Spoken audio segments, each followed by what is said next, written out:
crazy people keep eating my food.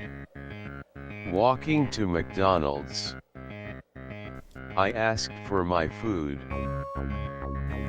They gave it to me. And then some crazy person ate it. I said, "Give me my money back." "No," yelled the man.